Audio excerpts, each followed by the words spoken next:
The great hall of the Vorthak Palace sparkled like a field of diamonds. Queen Zarathek stood at the center, her tall figure casting strange shadows on the crystal walls.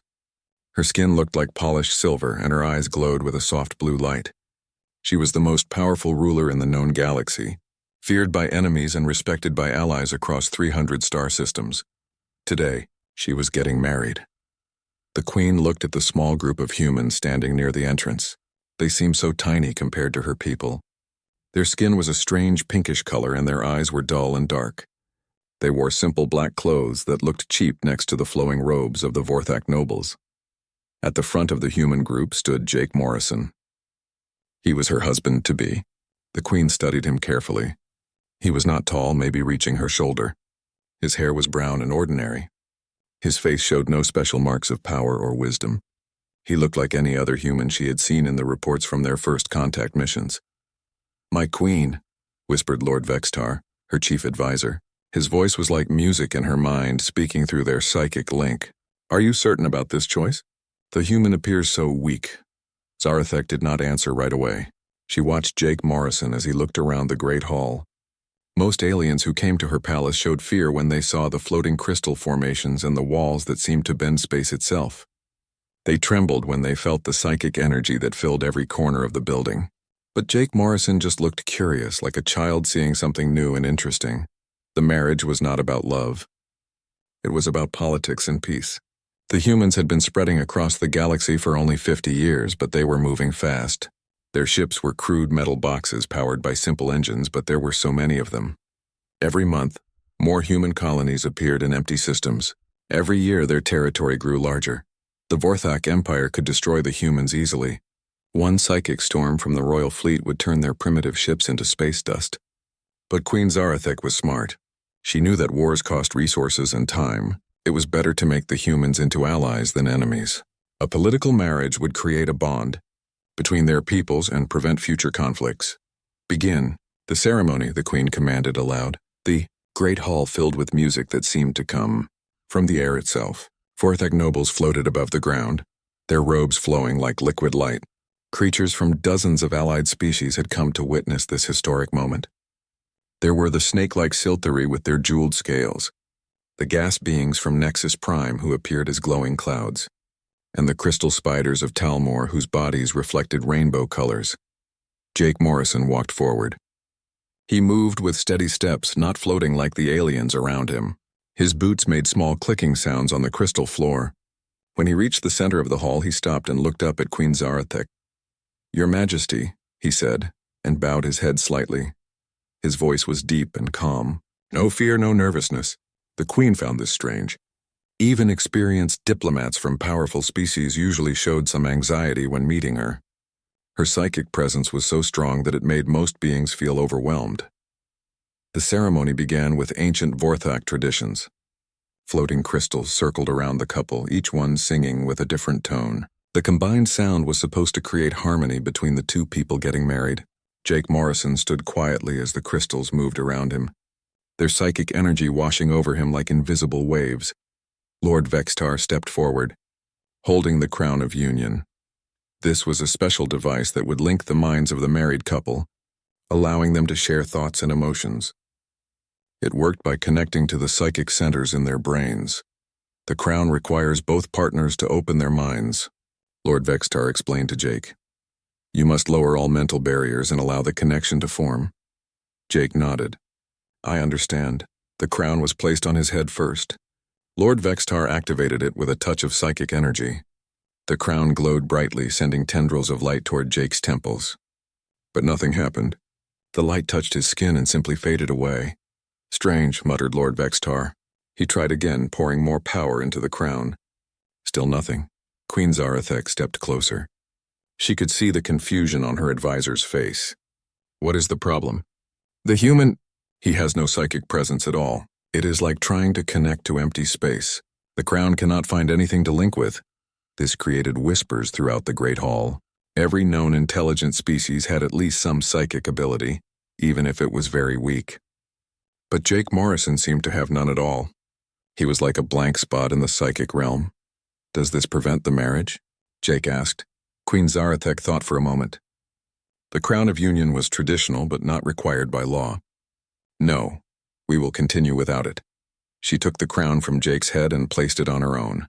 The device immediately connected with her powerful psychic abilities, creating a brilliant display of light and energy.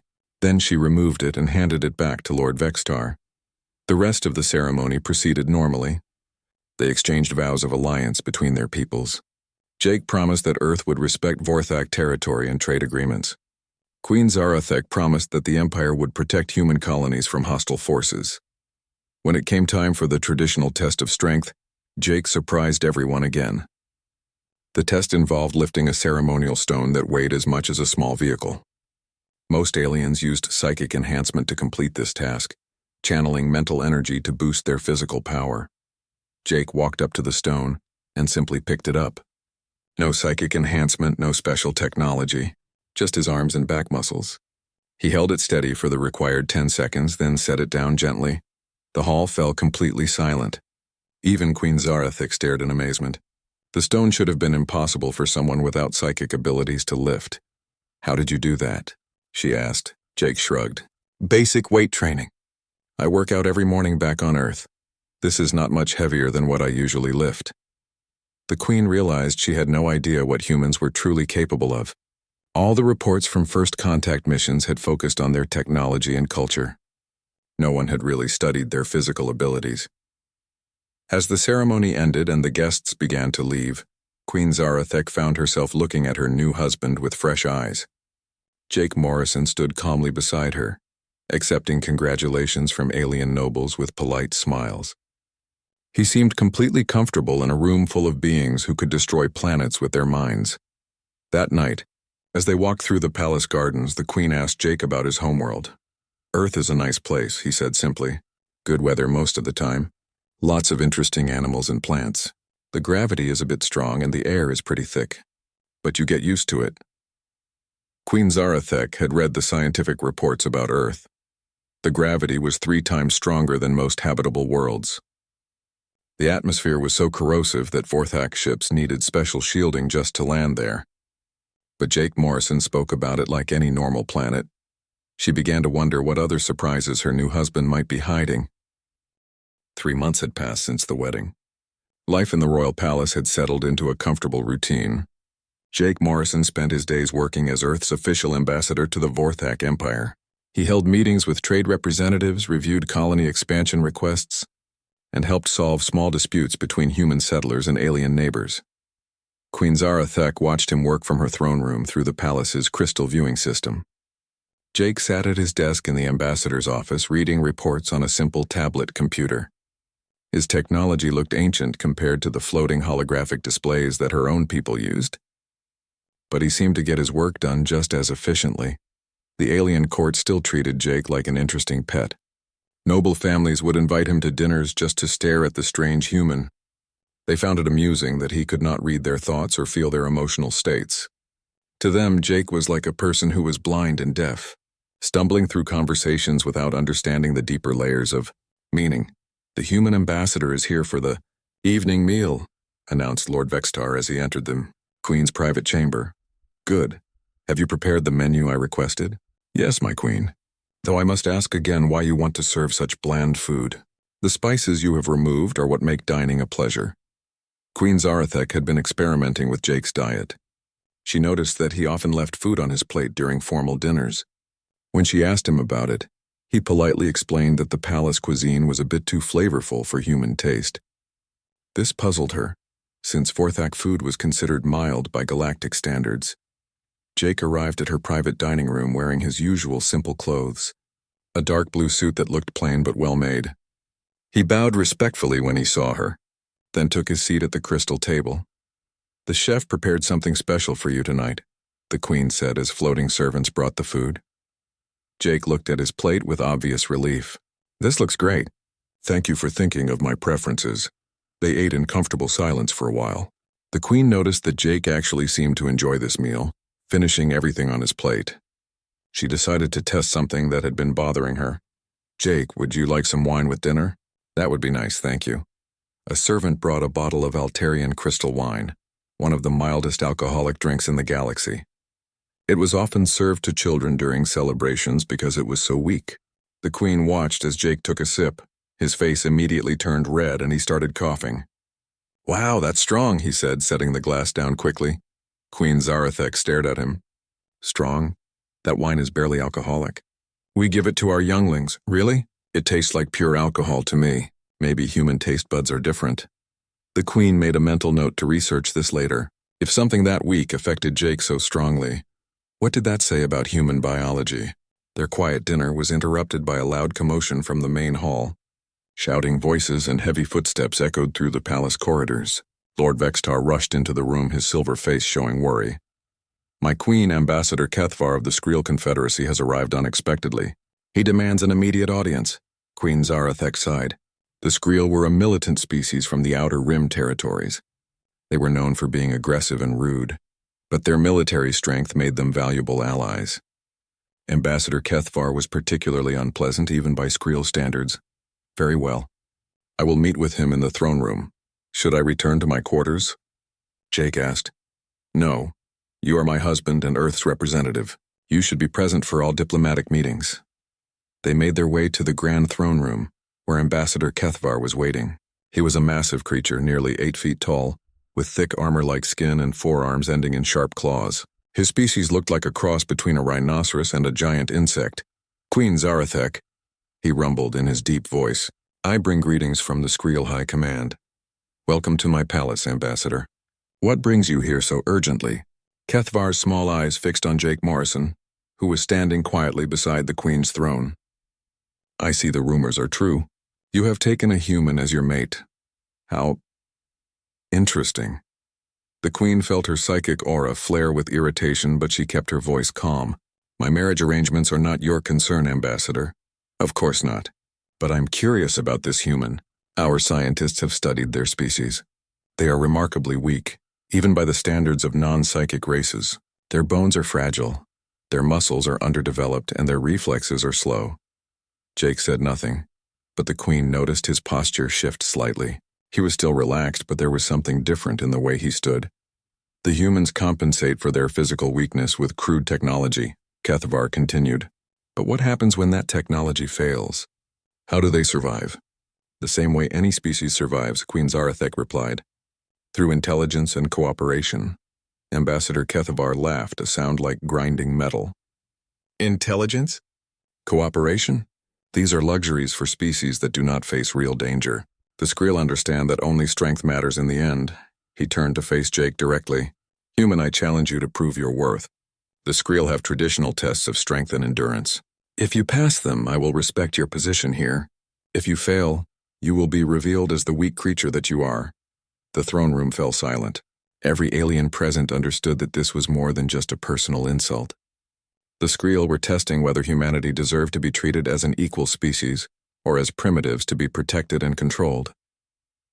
Jake looked at Queen Zarathek. She could see that he was asking for permission, not help. "The choice is yours, husband," she said quietly. "I accept your challenge, Ambassador," Jake replied. Kethvar's ugly face twisted into what might have been a smile. "Excellent. We begin with the test of lifting. You must raise the sacred stones of Skriel, each one heavier than the last. Most species require psychic enhancement to complete this trial." The stones were brought into the throne room by Kethvar's guards. They were made of dense black metal and shaped like perfect spheres. Even the smallest one looked like it weighed several hundred pounds.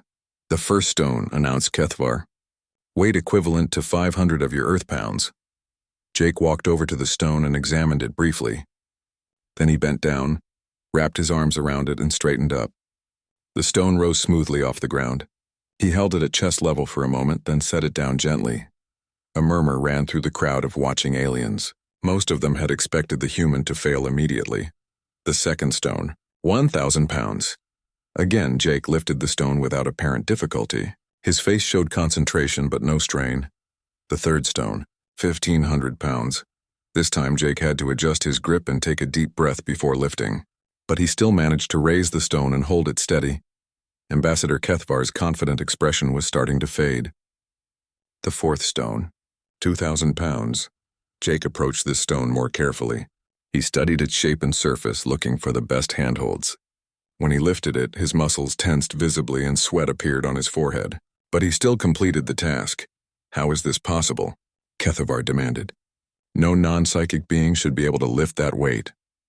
I work out regularly, Jake said simply, wiping the sweat from his face. This is good exercise. Queen Zarathek felt her understanding of humans shift once again. The sacred stones were designed to be lifted using psychic enhancement to reduce their effective weight. Jake was lifting them with pure physical strength. There is one more stone, Kethavar said reluctantly, 3,000 pounds. Even enhanced Skrill warriors sometimes fail this test. The final stone was brought forward. It was massive, the size of a large desk. Jake looked at it thoughtfully, then began stretching his arms and back like he was preparing for a workout. You cannot be serious, muttered Lord Vextar. But Jake was serious. He positioned himself carefully, got a firm grip on the stone's base and began to lift. His entire body strained with the effort. Veins stood out on his arms and neck. His face turned red with exertion. Slowly, impossibly, the 3,000-pound stone rose off the ground. Jake held it for the required 10 seconds, his whole body shaking with effort, then set it down with a loud thud. The throne room erupted in shocked whispers and exclamations. Ambassador Kethavar stood frozen, staring at the human who had just accomplished something that should have been physically impossible. Jake straightened up, breathing heavily but smiling. That was a good workout. Do you have any other tests, Ambassador? Queen Zarathek could not stop thinking about what she had witnessed. 3 days had passed since Jake Morrison lifted the sacred stones, but the image was burned into her memory. Her husband, the supposedly weak human, had accomplished something that even her strongest warriors would struggle with. She began watching Jake more carefully during his daily routine. Every morning at dawn, he went to the palace's lower levels where he had set up what he called his gym. The queen decided to observe him secretly using the crystal viewing system. What she saw amazed her. Jake lifted metal weights that looked incredibly heavy. He ran on a machine that moved under his feet, making him work harder and harder. He did exercises that made every muscle in his body strain against resistance. The queen watched him continue this routine for over an hour without stopping. When Jake was finished, his clothes were soaked with sweat and he was breathing hard. But he looked happy and energized, like the exercise had made him feel better instead of tired. Lord Vextar, the queen called to her advisor, bring me all the scientific reports about the human homeworld. Of course, my queen. May I ask why you need this information? I want to understand what kind of place could produce beings like my husband. The reports made for disturbing reading. Earth was classified as a Class 12 death world, one of the most hostile environments known to galactic science. The gravity was 2.7 times stronger than the galactic standard.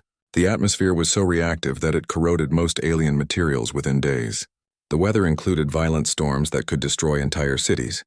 But the worst part was the wildlife. Earth was full of creatures that seemed designed to kill other creatures. There were tiny organisms that caused deadly diseases, plants that produced dangerous poisons, and predators that hunted in coordinated groups. Even the supposedly harmless animals had ways to defend themselves that would be lethal to most galactic species. How do humans survive on such a world? The queen wondered aloud. Her question was answered when she kept reading. Humans had not just survived on Earth, they had become the dominant species. They had hunted animals much larger and stronger than themselves. They had learned to eat foods that were toxic to other creatures. They had adapted to live in every climate on their planet, from frozen wastelands to burning deserts. That evening, Queen Zarathek invited Jake to dine with her again. This time, she had prepared specific questions. Jake, tell me about the animals on Earth. What were they like? Jake seemed surprised by the question, but he answered willingly. We had all kinds of animals. Some were pretty big and dangerous. Bears, lions, wolves, sharks. But most of them learned to stay away from humans after a while. Stay away? Were you not afraid of them? Well, sure, if you met one unexpectedly. But humans have been dealing with dangerous animals for thousands of years. We developed tools and weapons to protect ourselves. We learned to work together in groups. Eventually, we became better predators than most of the predators. The queen felt a chill run through her psychic senses. Jake spoke about being a predator so casually, like it was the most natural thing in the world. What did humans eat on Earth? Pretty much everything. Meat, plants, fruits, grains. We're omnivores, so we can digest almost anything organic. Some of our favorite foods are actually things that most animals can't eat because they're too spicy or bitter. Queen Zarathek remembered Jake's reaction to the wine, which he found too strong even though it was extremely mild. Can you give me examples of these spicy foods? Jake's face lit up with enthusiasm. Oh, definitely. We have these peppers called jalapenos and habaneros that can make your mouth feel like it's on fire. There's a spice called black pepper that we put on almost everything. Coffee and chocolate are made from beans that are actually pretty toxic to most earth animals, but humans love them. The Queen made more mental notes. Humans regularly consumed substances that were poisonous to other species, and they enjoyed the experience. What about physical activities? What did humans do for exercise on Earth? All sorts of things. Running, swimming, climbing mountains, lifting heavy objects. A lot of human recreation involved pushing our bodies to their limits. We had sports where people would fight each other, or race across long distances, or compete to see who was strongest. Jake paused, then added, I guess it sounds kind of violent when you describe it like that, but it was fun. Humans like challenges. After dinner, the Queen retreated to her private study and began researching more deeply. She accessed the Galactic database and cross-referenced human capabilities with other known species. The results were shocking. Humans were stronger than 89% of galactic species. They had better endurance than 94% of known races. Their pain tolerance was off the charts compared to most aliens. They could survive in environmental conditions that would kill the majority of other beings. But the most disturbing discovery was about human psychology. According to the reports, humans actually enjoyed dangerous activities. They sought out challenges that pushed them to their limits. They had something called adrenaline that made them stronger and faster when they were in danger, and many humans actively tried to trigger this response for entertainment. The Queen realized that every assumption she had made about humans was wrong. They were not weak creatures who had gotten lucky with technology. They were survivors from a world that had tried to kill them for millions of years. And they had not just survived, they had thrived. The next day brought a new crisis that would test her understanding even further. A merchant ship from the Talgorian Republic had crashed in the outer system. The crew was trapped on a small moon with a toxic atmosphere and extreme temperature fluctuations. Standard rescue operations would require specialized equipment and at least 2 days to organize. Jake volunteered to lead the rescue mission immediately. That is not possible, Lord Vextar protested. The moon's atmosphere will kill any unprotected being within minutes. The temperature swings from boiling hot to freezing cold every few hours. We need environmental suits and psychic shielding. I can handle it, Jake said quietly. Humans are pretty good at dealing with hostile environments. Queen Zarathek looked at her husband carefully. He seemed completely confident, not boastful or reckless, just certain of his abilities. What equipment would you need? She asked. A basic breathing mask and some warm clothes. Maybe some water and energy bars. I should be fine for a few hours. The entire Vorthak rescue team stared at him in disbelief. They had been planning to use heavy environmental suits that weighed hundreds of pounds and required constant power supplies. Jake, the Queen said slowly, the surface temperature on that moon reaches 180 degrees Fahrenheit during the day and drops to 40 degrees at night. Jake nodded. That's hot, but not impossible. I've worked in desert conditions before that were almost that warm, and 40 isn't too bad if you dress properly. I grew up in Minnesota, where it got that cold pretty regularly in winter. Once again, the Queen found herself staring at her husband in amazement. What he described as manageable would be lethal to most galactic species. The rescue mission was a complete success. Jake and a small human team landed on the moon, located the crashed ship, and evacuated all 12 Talgorian crew members in under 4 hours. They worked in environmental conditions that would have required the Vorthak team to use their most advanced protective technology. When Jake returned, he looked tired but unharmed. The Talgorians are pretty tough, he reported. They handled the environment better than I expected. Similar physiology to humans in some ways. Queen Zarathek looked up the Talgorian species in the database. They were classified as a hardy desert race, well adapted to extreme heat and dry conditions. The fact that Jake compared them favorably to humans was another piece of evidence that she was only beginning to understand what her husband's species was truly capable of. That night, as she lay in her crystal bed, the Queen reflected on everything she had learned. Humans were not the weak, primitive species that the galaxy had assumed them to be. They were something much more interesting and much more dangerous. They were apex survivors from a world that had forged them into living weapons against hostile environments. They had strength, endurance, and adaptability that most species could not match. They consumed poisons for pleasure and sought out danger for entertainment. And somehow she had married one of them without realizing what he really was. The emergency alarm shattered the peaceful morning in the royal palace. Queen Zarathek rushed to the command center, her flowing robes trailing behind her. The massive crystal displays showed scenes of destruction that made her blood run cold. "Report," she commanded as her military advisors gathered around her. "Fleet Commander." Ralthek's voice was grim as he spoke. "The Void Hunters have returned, my queen. They attacked the Kethmar system 3 hours ago. Our entire defensive fleet has been destroyed."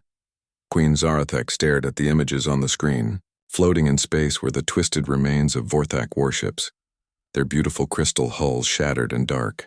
These ships had been the pride of the Empire, equipped with the most advanced psychic weapons and energy shields in the galaxy. "How many ships did we lose?" she asked. "All of them, my queen. 47 vessels and over 20,000 crew members. The Void Hunters took no damage that we could detect." The queen felt the weight of leadership crushing down on her. The Void Hunters were the galaxy's greatest nightmare, mysterious beings that appeared without warning to consume entire star systems. They had been quiet for over a century, leading many to hope they were gone forever. "What do the survivors report?" "Very little, my queen. The Void Hunter ships seemed to absorb all forms of energy weapons. Our psychic attacks had no effect on them. Their boarding parties cut through our best warriors like they were younglings. The few escape pods that made it out described the enemy as unstoppable." Jake Morrison entered the command center, still wearing his morning exercise clothes. He had been running on the palace grounds when the alarm sounded. "What's the situation?"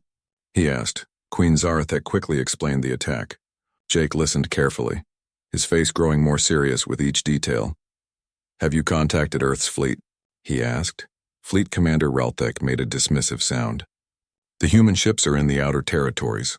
Even if they came immediately, they could not arrive for several days. And what could they do against enemies that destroyed our most powerful vessels?" Jake ignored the commander's tone. "How long until the Void Hunters reach the homeworld?" "Our best estimate is 18 hours, the Queen replied. "We are preparing the final defense fleet, but if they could not stop the enemy at Kethmar, I need to send a message to Earth Command immediately," Jake said. "We might be able to help." "Help?" Commander Ralthek laughed bitterly. "Human ships are metal boxes with simple engines. Your weapons fire solid projectiles like ancient artillery. What can primitive technology do against beings that have terrorized the galaxy for thousands of years?" Jake looked at the commander with calm eyes. "Sometimes old solutions work better than new ones." "May I use your communication system, Your Majesty?" Queen Zarathek nodded. She had learned to trust her husband's judgment even when it seemed impossible. Jake sent a coded message to Earth's military command. Within an hour, a response came back. "They're coming," he reported. "Admiral Lisa Parker is bringing the Third Fleet. They'll be here in 16 hours. "That is cutting it very close," the Queen said. "Admiral Parker has never been late for anything important," Jake replied with a slight smile. The next 15 hours were the longest in Queen Zarathek's life. Her remaining ships took defensive positions around the homeworld. Civilian populations were evacuated to underground shelters. Every warrior in the Empire prepared for what many believed would be their final battle. Then the sensors detected incoming ships at the edge of the system. The Void Hunters had arrived. Queen Zarathek stood on the bridge of her command ship, watching the enemy approach. The Void Hunter vessels looked like living nightmares, their dark hulls seeming to bend light around them. They moved with predatory grace, spreading out to surround the planet. "My queen," reported the sensor officer, "I am detecting additional ships entering the system. They appear to be human vessels." On the display, a new group of ships appeared. Compared to the graceful curves of Vorthak vessels and the organic menace of the Void Hunter fleet, the human ships looked like flying metal boxes. They were angular, practical, and completely unremarkable. "There are only 12 of them," Commander Ralthek observed, "against 50 Void Hunter ships." Jake stood beside the Queen, watching the display calmly. Admiral Parker always was good at evening the odds. The Void Hunters moved first, launching swarms of energy weapons at the human fleet. Queen Zarathek expected to see the primitive human ships destroyed instantly, just as her own vessels had been. Instead, something impossible happened. The energy weapons hit the human ships and simply stopped. They didn't reflect off shields or get absorbed by special armor. They just struck the metal hulls and disappeared, as if the ships were immune to energy-based attacks. "How is that possible?" gasped Commander Ralthek. "Simple physics," Jake explained. "Human ships are built to handle the conditions on Earth. Our metal hulls can absorb tremendous amounts of energy without taking damage. We designed them to survive lightning strikes, solar radiation, and atmospheric entry at high speeds." The human ships began firing back. Instead of energy beams or psychic attacks, they launched what looked like simple metal projectiles. But these projectiles were moving at incredible speeds, and when they hit the Void Hunter vessels, the results were devastating. The alien ships that had seemed invincible suddenly began exploding. Their hulls, designed to absorb and deflect energy, had no defense against solid objects moving at relativistic velocities. Each human projectile punched through multiple enemy ships, destroying them completely. "Physical weapons," the Queen whispered in amazement. "The Void Hunters never adapted to defend against physical attacks because no one has used them for thousands of years." The battle was over in less than an hour. The entire Void Hunter fleet was destroyed without a single human ship taking serious damage. Queen Zarathek watched in stunned silence as Admiral Parker's vessels moved through the debris field, searching for survivors and gathering intelligence. Jake activated the communication system. "Admiral Parker, this is Ambassador Morrison. Thank you for the assist." A woman's voice came through the speakers, calm and professional. "No problem, Jake. These things have been bothering our outer colonies for months. We've been looking for a chance to deal with them properly." "You have encountered the Void Hunters before?" Queen Zarathek asked, taking the microphone. "Your Majesty, I assume." "Yes, we've had several skirmishes with them. They're tough against energy weapons, but they have trouble with good old-fashioned kinetic strikes. We've been developing specific tactics for dealing with them." Commander Ralthek stared at the display in disbelief. "You mean to say that humans have been fighting the Void Hunters successfully?" "Fighting and winning," Admiral Parker confirmed. "They're not as scary as everyone thinks once you figure out their weaknesses. Their ships are optimized for absorbing energy, but that makes them brittle against physical impacts, and their warriors rely on psychic attacks that don't work on humans." Jake added. "Admiral Parker led a boarding action against one of their command ships last month. Humans have advantages in close combat that most species don't realize." Queen Zarathek thought about everything she had learned about human evolution. They were predators from a high-gravity world, with natural weapons and the instincts to use them effectively. Against enemies that relied on psychic powers and energy weapons, humans would be nearly unstoppable. "We should send joint teams to examine the wreckage," Jake suggested. "There might be valuable intelligence about where the Void Hunters come from and whether there are more of them." As the combined human and Vorthak fleets began salvage operations, Queen Zarathek found herself looking at her husband with new understanding. She had thought she was marrying a representative of a primitive species that needed protection. Instead, she had married a member of what might be the galaxy's ultimate warrior race. Humans were not just survivors. They were the perfect counter to threats that traditional galactic powers could not handle. The thought was both thrilling and terrifying. If humans could defeat the Void Hunters so easily, what else were they capable of? And what did it mean for the future of galactic civilization? 2 weeks after the victory over the Void Hunters, the galaxy was buzzing with news and rumors. The impossible had happened. Humanity, the newest and supposedly weakest species in galactic civilization, had defeated the ancient terror that had haunted space for millennia. Queen Zarathek sat in her private study, reading reports from across the Empire. The information painted a picture that amazed and worried her in equal measure. Human colonies were expanding faster than anyone had realized. They were settling on worlds that other species had marked as uninhabitable. Planets with toxic atmospheres, extreme gravity, or dangerous wildlife were becoming thriving human communities. What the rest of the galaxy saw as death worlds, humans saw as new opportunities. Human traders were moving through space lanes that other species avoided. Areas with high radiation, unstable stars, or hostile alien creatures were no problem for human crews. They were establishing trade routes in regions that had been considered too dangerous to explore. Most surprising of all, Humans were making peaceful contact with species that had been written off as too violent or primitive for galactic society. Races that communicated through physical combat, lived in extreme environments, or had biology too different from the galactic norm were finding common ground with human explorers. "My queen," Lord Vextar announced as he entered the study. "Ambassador Morrison requests a private meeting with you. Send him in." Jake entered wearing his usual simple clothes.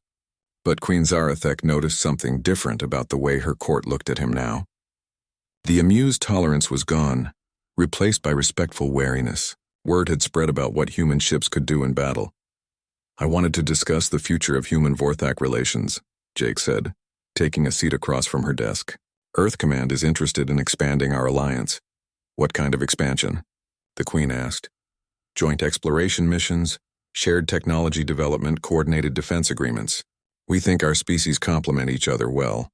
Vorthaks have advanced psychic abilities and energy technology. Humans have physical capabilities and practical engineering. Together we could accomplish things that neither species could manage alone." Queen Zarathek leaned back in her crystal chair. "Jake, I need to ask you something directly. How much did Earth know about human capabilities compared to other galactic species?" Jake was quiet for a moment, considering his answer carefully. "We knew we were different. When we first made contact with galactic civilization, our scientists immediately started comparing human biology to other species. We realized pretty quickly that most aliens were much more fragile than humans." "And you said nothing? Would you have believed us if we had?" "Most species assumed we were primitive and weak based on our technology and lack of psychic abilities. We decided it was better to let people make their own assumptions while we quietly learned about the galaxy." The Queen understood. Humans had deliberately appeared harmless while they studied their new neighbors and figured out their place in galactic society. It was a very human strategy, patient, practical, and slightly deceptive. "What does Earth really want?" she asked. "Peace, trade, and room to grow.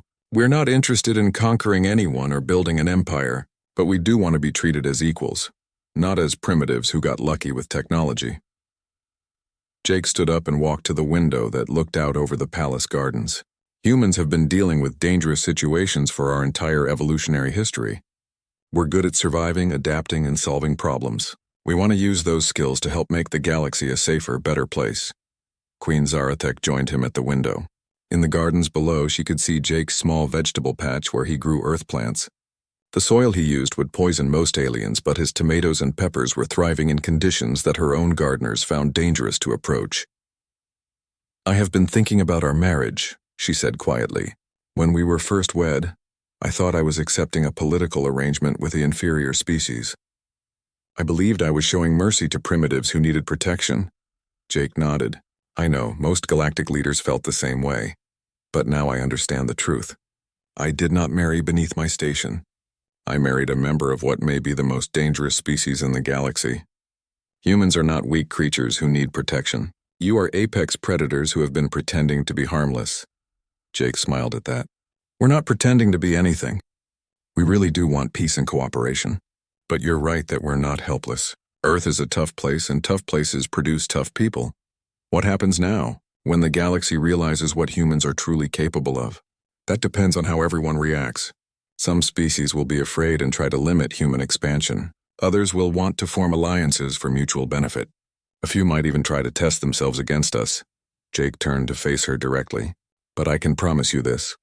Humans will remember who treated us as friends when we were considered weak. The Vorthak Empire offered us partnership and respect when other powers saw us as primitives. That means something to us." Queen Zarathek felt a warm sensation that had nothing to do with psychic energy. For the first time since their wedding, she realized that her feelings for Jake had evolved beyond political convenience. She was genuinely fond of this quiet, competent man who had proven to be so, much more than anyone expected. "I would like to propose a new agreement between our peoples," she said formally. "I'm listening. The Vorthak Empire will provide advanced technology, psychic knowledge, and access to established trade networks. In return, humanity will share their practical engineering, physical capabilities, and willingness to explore dangerous regions of space." "That sounds reasonable. What else?" "We establish joint colonies on worlds that are too harsh for most species but suitable for humans. We develop combined military units that use both psychic and physical combat techniques. and we create exploration teams that can go places neither species could manage alone. Jake extended his hand in the human gesture of agreement. Earth Command will be very interested in this proposal. As they shook hands, Queen Zarathek reflected on how much her understanding had changed. She had started by trying to manage what she thought was a primitive species. She was ending by creating a partnership between equals. That evening, they dined together in the palace's main hall, surrounded by nobles from dozens of species. The conversations were different now. Instead of treating Jake as an amusing curiosity, the alien dignitaries asked serious questions about human capabilities and intentions. Ambassador Morrison, inquired the Silthari trade representative, is it true that humans can survive in the radiation fields around dying stars? With proper equipment, yes. We've established mining operations in several high radiation systems. The work is dangerous, but the rare elements we extract are valuable for certain technologies. And I have heard, added the Nexus Prime diplomat, that human colonies exist on worlds where the atmosphere is poisonous to most life forms. Jake nodded. Venus Colony is our most extreme settlement. The atmospheric pressure is 90 times Earth normal, and the air is sulfuric acid. But the minerals available there make it worth the challenge. Queen Zarathek listened to these conversations with growing amazement.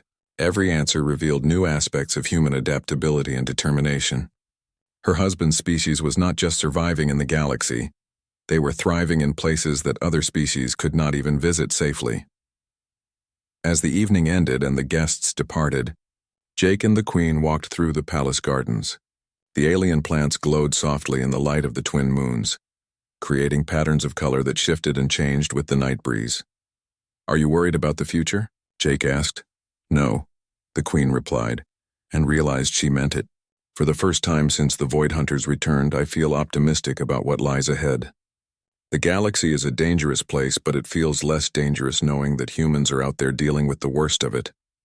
She looked at her husband, this remarkable man who represented a species that had turned survival into an art form. I am proud to be married to you, Jake Morrison, not because of political necessity, but because you and your people represent something the galaxy needs, the courage to face any challenge and the strength to overcome it.